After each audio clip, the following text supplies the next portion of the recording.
Hey guys, welcome back to another episode of the Butterfly Effect podcast, and today we're going to be talking about part 3 of Heavy Rain for our analysis series, and we're kicking off with a new character, mate. We're starting off with Madison, who I'm pretty sure we've already established that her issue is that she struggles with insomnia, but obviously the scene opens up and she's in her apartment, so I mean, take it away, mate. What do you think of this scene in general?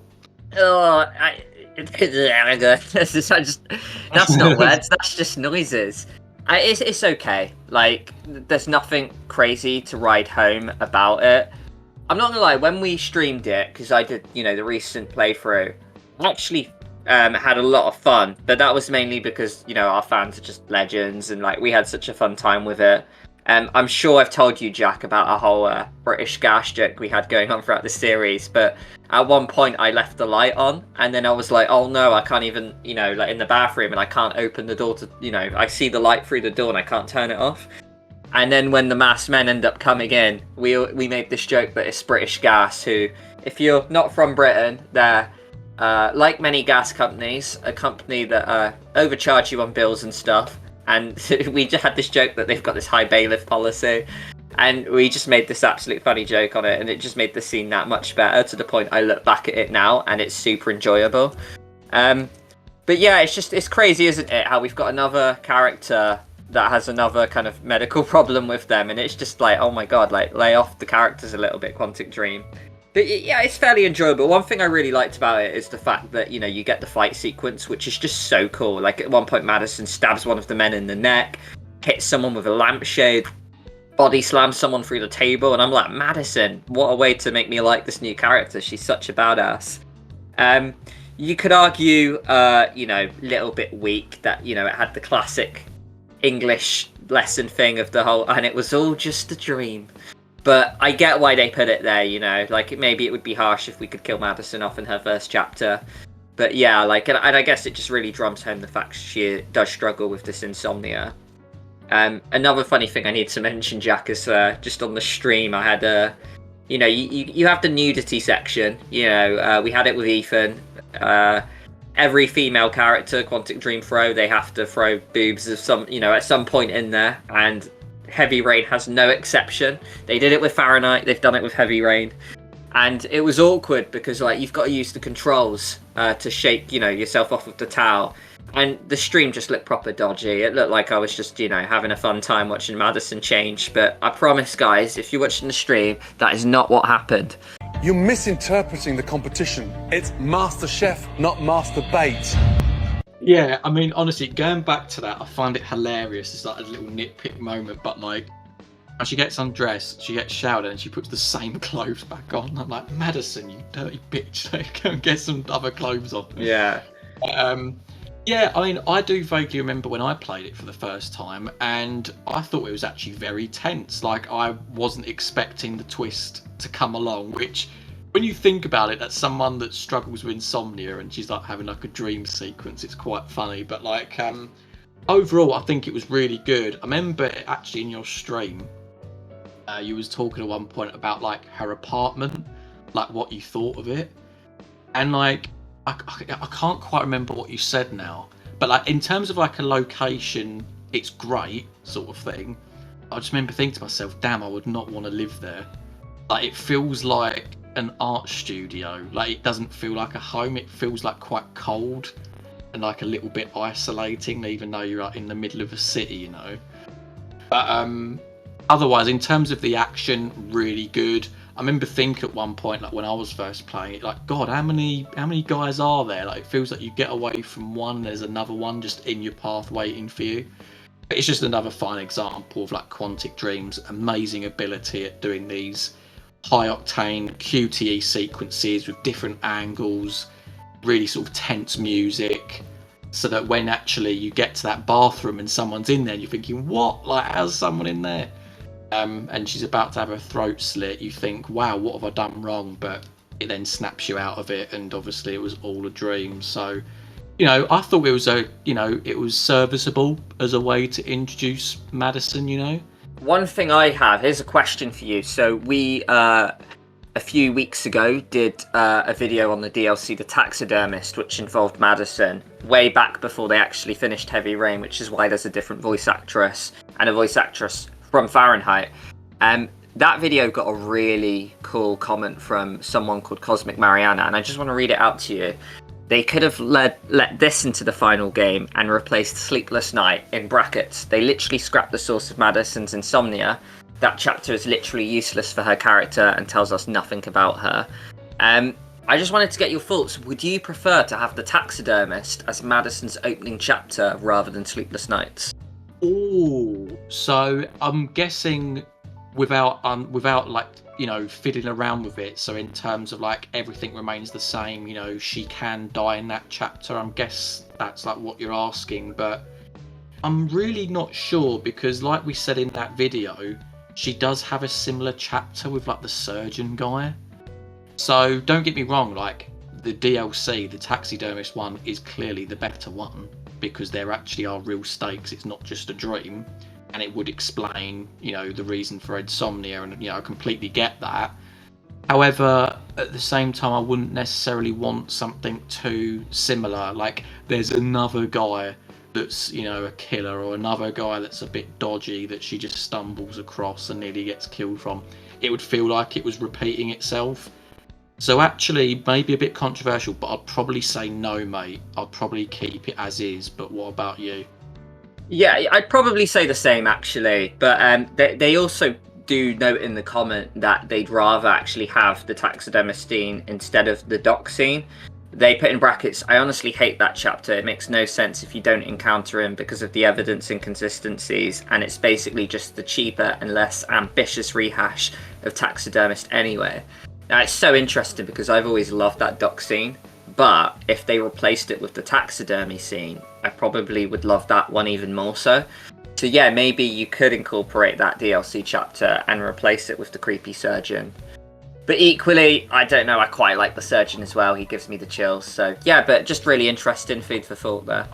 I like the surgeon scene as well. I think what it would ultimately come down to is like a comparison of like how sophisticated the branching is, because I know for a fact with the taxidermy one you can get like 5 endings, right? Like that we established in that video anyway. I don't know at this point how many there are in that surgeon one. I believe 2, so...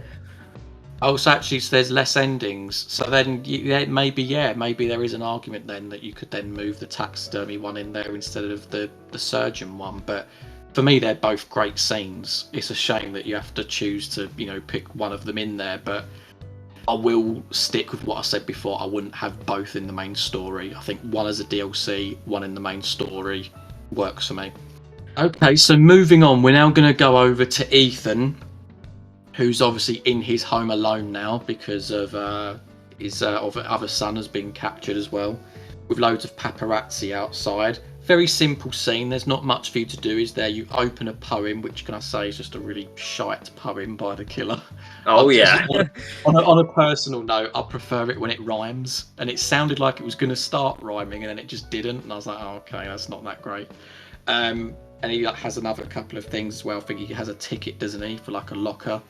And then you've got to ultimately get around the paparazzi to your car, and it's simple enough. You just walk around the back garden and down the side alley. I do feel like, again, minor nitpick, nothing major, but the alley, obviously, it's like right next to the house, right? And like the paparazzi are right there, and you're telling me that like there's a lot of people there. You're telling me that not one of them like looked to their left and saw Ethan like walk out to get into his car and drive off. Funnily enough, there is actually an achievement for this. Like if you do avoid the paparazzi, then you know you do get an achievement, which does make me wonder. If you do walk towards the paparazzi, do you know if there's any like cutscenes, mate, or any sort of like little things to note regarding the paparazzi and Ethan? You know what? I don't, but that is a very good question, because if there is a trophy for it, I imagine you can get caught. So no, that'd be super interesting to see what happens. But yeah, no, I'm gonna have to look into that. That is a very good point. But I'm really glad you mentioned how dumb those paparazzi are, because like I thought the same thing as well. The fact that none of them were like around the alleyway looking over the fence. we recently saw Black Mirror's latest season, and there's that episode Maisie Day, which is all about paparazzi, and we know how intrusive they can be. And I imagine paparazzi would be like that, doing anything they can to get a shot, right? And then for them all to be just gathered around the front of the house, waiting there, backs turned, and then you can just simply get in your car, which is like, you know, one house away, does seem very illogical. So I completely agree with you on that one. It really does. But honestly, like I say, if there's anyone watching that knows, then do drop something in the comments as to like what can happen. Like if you do go up to the paparazzi and you don't just slip away as Ethan. But it naturally rolls us on to the Lexington Station chapter. Where of course, you know, he's got the locker, he's got to go and find what the killer's dropped off for him. We have this very weird sequence, and I'm going to put another question to you, mate. But I'm assuming it's just another one of Ethan's blackouts. But do you sort of know what brings this about? Like this sort of hallucination thing where he just starts imagining the general public as, you know, statues that he can knock over? Like, I can't. Is that ever explained, or is it just like a nice sort of, I don't know, gameplay moment that you can just pass off as like a hallucination? Honestly, yeah, I just gather it's probably an episode of his blackout. Maybe he's having like kind of some psychotic, like, you know, breakdown because of he's overwhelmed by all the people. Because eventually he kind of wakes up and he's kind of by where he needs to be, which is fortunate enough for him. But yeah, it's probably just a little ploy just to get us a bit of cool of a gameplay sequence, because it's pretty fun knocking all those people over. It's nice you get a trophy or achievement, you know, for doing so as well. And I'm not gonna lie, if I get another scene where I get to yell the words out Jason again, I'm gonna take that. So yeah, very welcoming. I was going to say, I think it was just an excuse to shoehorn that back in the plot again. Just say like, Jason, like that. It's just so iconic at this point, isn't it? They knew it would be a meme and they were like, we have to put that in one more time. Yeah, exactly.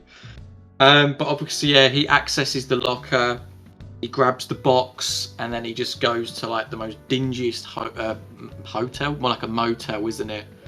Why is it with like choice-based games and motels? I'm just thinking back to like Telltale's The Walking Dead, but yeah, so he goes there. But talking about sort of like this, you know, pretty gross hotel, what I would say is that there's something beautiful about that, like the really sort of brown, miserable, like looking wallpaper, and just like everything looks really tacky and basic, and like you can tell Quantic Dream like took so much care with like some of the locations in these games. You get it slightly later on as well, which I'll mention nearer the time, but really, really good stuff. But of course he looks inside the box and you've got all these various things, objects that you can look at. But then there is a choice. And again, mate, I'm going to probe you as to like whether you know what the circumstances are either way, but you get like a little QTE choice, don't you? Which I don't think is something we've mentioned yet in this series, which I think is really smart. But you can either hide the box under the bed or you can leave it on the desk. I think it's something like that anyway. And I know you hid it under the bed in your gameplay, but do you know what happens if you just like leave it out for anyone to find? Yeah, it's pretty cool. Later on, Madison and Ethan will meet up, as we know, and Madison can find it. So it just gives her that extra step ahead and, you know, an extra bit of information, which is just really interesting. If not, she finds out things herself anyway, so a little bit of enough in choice, but it can lead to a bit of a dialogue and, you know, kind of like one of Madison's fault things, which is really interesting. Okay, so we're now moving on back to Norman Jayden, our favourite FBI guy. And he's given a meeting, isn't he, with Blake and his superior about like sort of the latest developments in the case. I'm just going to say it outright, I'm surprised of how accurate he is right off the bat, because the evidence that we find, like, unless there's something that I'm missing here, the fact he goes, oh yeah, that this is clearly a white guy aged between 30 and 45, and I'm sat there like, how's he figured that out from like some footprints and from like some general things that he's just found in some like muddy, washed up environment next to a railway track, you know? Like it seemed a little bit odd to me, but I don't know if you can help me out on that, mate. But there's not much else to this, really, is there? That the true meat of this bit with Norman Jayden is when they both go to see Nathaniel. But is there anything you wanted to add before then? Just how much I hate Blake. I know I'm going to say it every time we come across the guy. It's not the fact that he's not a likable character. You can have a unlikable character that's well written. I just don't think Blake's that. It's that thing where Norman says something along the lines of, oh yeah, I've limited it to this zone, so we know the killer probably roughly lives in this area. And then Blake, kind of like a smirky school kid at the back of the class, goes, huh, and what size is this zone? Like looking at his comrades. And I'm just like, Blake, you are just the worst person. We've discussed it earlier, Jack, that we're probably going to do a separate video on the likes of Blake and Gavin and how we have these like kind of bad cops in these games. But yeah, like I just don't think they're particularly well written, and I just, whenever Blake comes on screen, part of me dies inside. I don't know about you, mate, but I'm just not a fan of him. He's not very by the book, is he? Like, clearly Norman wants to go through like due process, you know, dot the I's, cross the T's, make sure that everything's running smoothly. Whereas Blake, he just wants answers. Like, it doesn't matter. I don't think in Blake's mind it matters who the culprit is. He just wants to get his hands on someone and make you know, put him down as like the killer, you know. Weirdly for me, is that I'm glad he's there. It's sort of like Emily from Until Dawn, in that I don't like the character. I'm glad they're there though, because they do spice up the scenes quite a bit.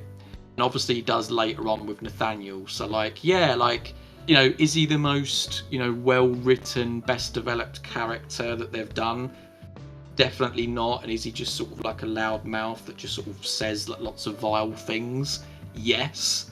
I'm glad he's there because, like I say, he just does give that extra something to the scene that, you know, I'd rather that than just have a very bland character in there, you know? Yeah, I agree. It definitely spices Norman's place like up a lot because he is that counterpart, that little obstacle in your way. I just guess like what I think is that I just wish he was better written. Like, for example, he's just a dick for the sake of being a dick. Like, maybe he hates the FBI a little bit, I don't know. But I just think maybe give him like a 5-10 minute section where he speaks about how he's maybe just like lost a partner, and then you've come in and he doesn't like the fact you're in that person's shoes or something. Maybe he got rejected to go into the FBI, so he's quite bitter towards you. Or maybe, like, I don't know, like, just something, just to give him that little extra bit of depth and meat on the bones to me. But, like, I do agree, like, he needs to be there. I just wish, like, you know, he had a bit of more of a background, a bit of a stronger presence. Yeah, I completely get that. I mean, both these characters then rock on to this Nathaniel guy's place, don't they? And they're having a little look around. Nathaniel comes back, and we have this very tense scene. But before we do get into that, I just wanted to come back to something I was saying earlier on about, you know, how like sort of the motel and sort of how grotty and grimy it was. You know, you come into this environment as well, and it's like the lighting, I think, is absolutely superb with all like the candles and like the crosses on the wall. It feels very authentic. You know, it feels like that this could be a very genuine place. So when you're going around all these places, I don't know, it just gives it its own character in a way. Like, I'll just say that the location, like, it feels like a character of its own. And I'll say the same about Detroit Become Human. Like, each area feels very unique. And, like, you do get your sort of, like, more lavish ones in Detroit Become Human. But, like, just the misery of, like, the heavy rain world. Like, even though you get lots of locations. Yeah, it's got its own charm. It's a weird word to use, but nonetheless, like, it's got something unique about it. Like, some of these environments are really, like, you know, they're not nice environments to be in, but you can still tell that, like, there's a beauty in that, and there's something that, like, has been really meticulously handled by Quantic Dream. But I guess we should move on to, like, the actual, like, meat on the bones of this particular scene, which is, of course, the showdown with Nathaniel. So I don't know if you wanted to talk about some of your, like, thought processes and choices, mate. Yeah, I will. I really actually like this choice. It's really cool because it's kind of like a bit of a build up from that psychiatrist scene before of like showdown of like, you know, you going against Blake's methods, but to an amped up version where like a gun and an actual death is involved, where it's like you can save your partner by just shooting the guy or you can't shoot. And it was cool because in my stream we held a vote and it was really split, you know. In the end, we decided not to shoot him. But what I really like as well is that it's not just a 50-50 choice. You can stow your gun away and choose not to shoot Nathaniel. And then when he's getting arrested, he reaches in his pocket and you can shoot him again then if you think he's going to kill Blake. But if you hold on again, you're rewarded again for still being patient because he pulls a cross out and then, you know, like, says some kind of religious words towards Blake. But I just think it's really cool that, because I think I actually did that in a blind playthrough. I'm pretty sure I decided to put my gun away and then he reached in his pocket and then I shot the guy dead. And I just really like that, you know, they give Nathaniel a second chance to die, basically, out of just, you know, instinct, maybe. Maybe, you know, you think he really is going to kill Blake and then you want to do that. So yeah, just really epic choice. I don't think I've ever seen anything like that done in a video game, potentially. So yeah, I just really enjoyed that. Pretty sure I did the same thing when I played, you know. I'm pretty sure like I was trying to go the passive route, but like it can really take you by surprise, that QTE, and it can make you panic. So like, yeah, I'm pretty sure he's like ended up dead for me as well. But I've got this like little bit of trivia, mate. I'm not sure if you know it already, but obviously like the whole Nathaniel shooting him or not, it doesn't really have an impact in the game. You can get an achievement either way. However, like Blake and Norman's dialogue does change dependent on what choice you make. In the opening to the Covered Market chapter, he says something along the lines of like, "Oh wow, I didn't think you'd have the guts to kill that guy." And then I think he's actually like, he respects you more if you kill him. Like he's really salty in the car if you don't. Like, oh, you could have let him kill me. But yeah. Like... Okay, so in this part we actually get to play as all 4 characters. So we've still got one left, and we're now moving over to our private detective Scott Shelby, who's off visiting another parent about a missing boy. Now, this chapter, I mean, nothing much particular happens, does it? You're going round there to talk to a woman called Susan Boyle. Sorry, Susan Bowles. Yeah, so he arrives and you can find her in the bathtub, and there's some moments where you've got to patch her up, get her onto the bed, you know, just generally make sure she's all right, and then you have some nice moments where you're basically acting as you're stepping in as the father figure, really. You get to do like various things, change the nappy, feed, put back in the cot like rock and stuff, and there's actually an achievement for it as well. So yeah, I mean, I know I've just basically covered everything in there, mate, but is there any like particular little things you wanted to share about this chapter? There's no point now. You said it all anyway. No, I'm kidding. It's really sorry. No, you know what? I actually really like this chapter. One thing I really like about it as well is that it just gives us the chance to see the impact of all the families around the origami killer. So yeah, we've obviously met Lauren and Hassan the shopkeeper, but we get this one as well, and it's actually quite a dark chapter, isn't it? Like, we've got this mother that actually tried to commit suicide with her baby in the other room. And spoiler alert, you know, so if you haven't played the game, which is just embarrassing at this point because the game's at like 14 years old now, guys, go and play the game. But for those, you know, who want to carry on, I'll say it. When we know the final twist of the game, it actually makes a lot of sense. And there's even a flashback back to this chapter of why Scott was here. And when you kind of connect the dots at the end of the game, it all makes sense. And I just find it like a really clever chapter, actually. And it's also one that, for those who joined the stream, we had a lot of fun in this scene as well. So yeah, that's always a plus. So we're now moving back to Ethan, and this is where it starts to really ramp up, because it's going to be the first trial that he has to face to try and save his son.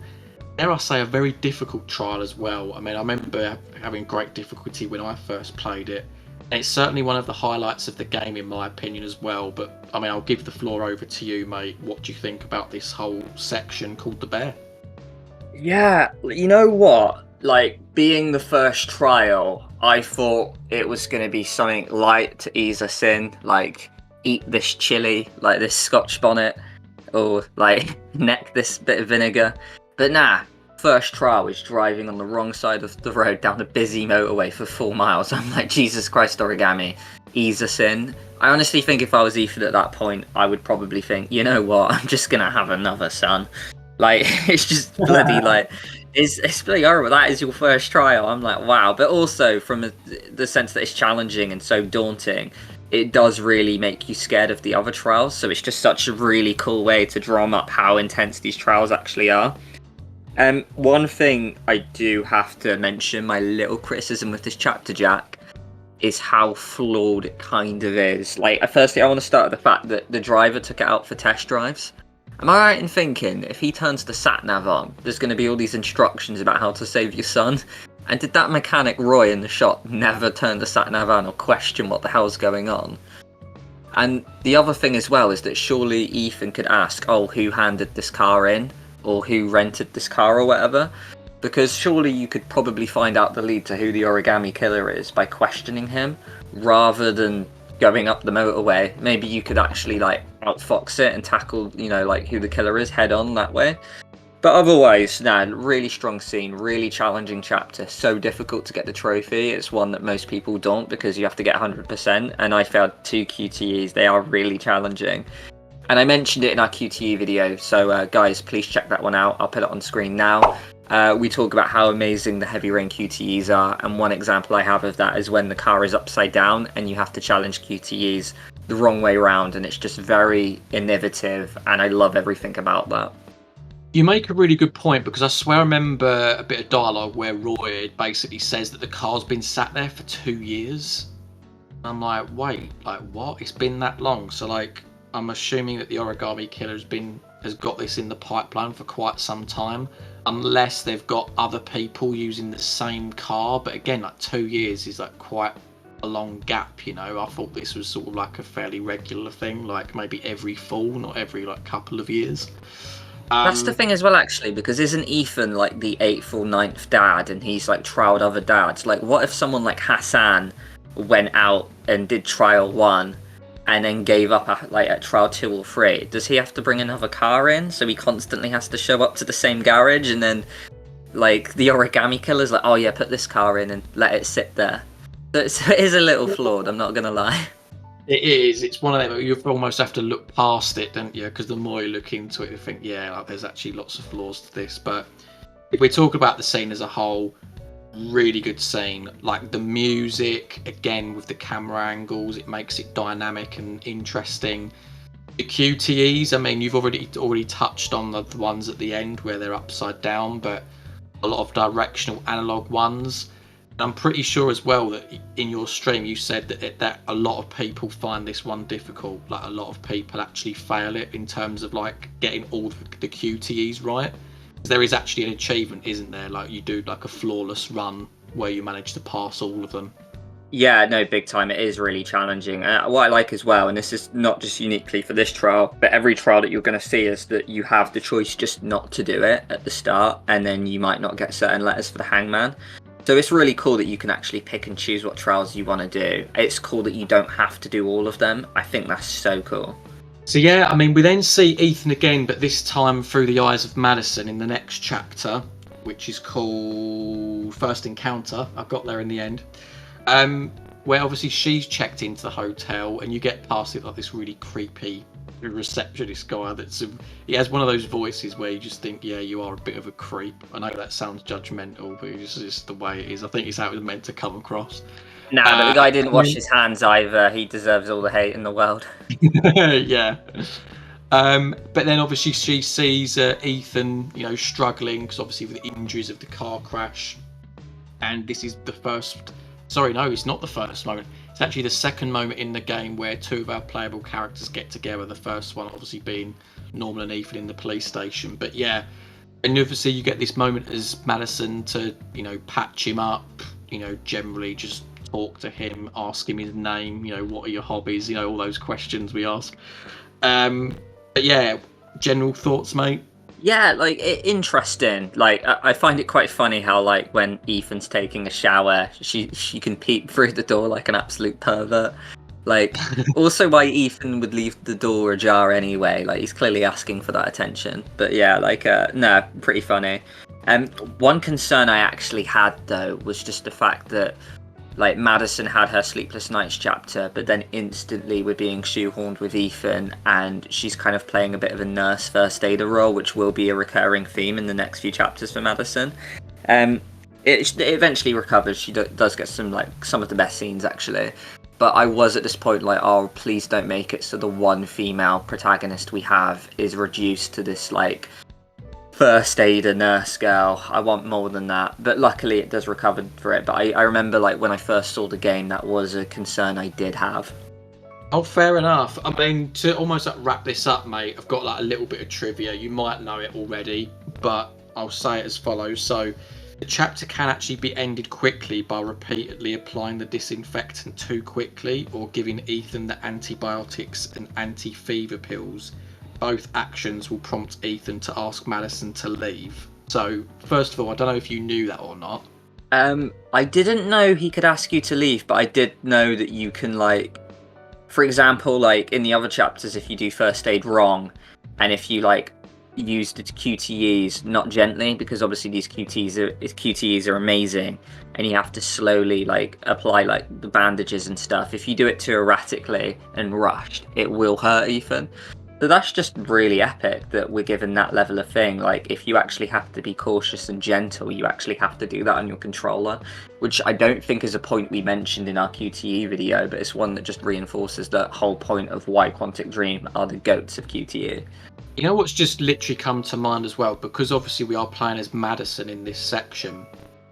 I remember when you were talking to me about Fahrenheit, like how you can play both roles or something, or is it another Quantic Dream game where you play as the cat and the mouse, and you can like decide basically as to how close one character gets to the other, or if one character, you know, does better.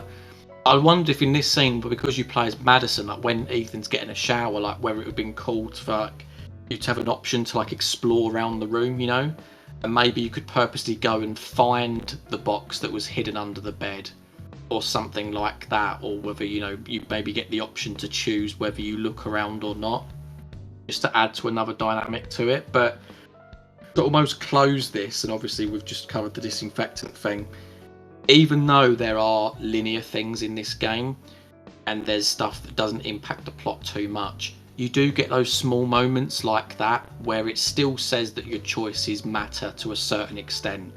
It's not like that the game rewrites itself to another point where you just get the same dialogue all the time.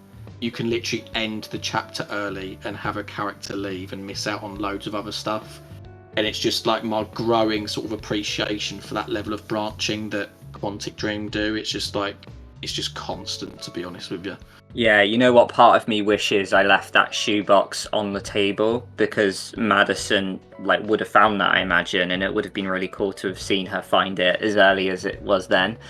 So yeah, no, big time Quantic Dream. They're just so masterful at putting these little intricacies and details in their game. And yeah, Heavy Rain, and despite the fact it came 8 years before Detroit Become Human, it still holds up to this day. And you know, we're only on the third video, guys, and I'm still just singing out the praises of why I love this game.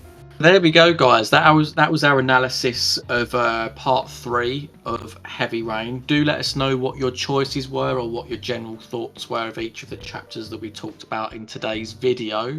Really hope you enjoyed the video, guys, and we will catch you next week for part 4. See you then, guys.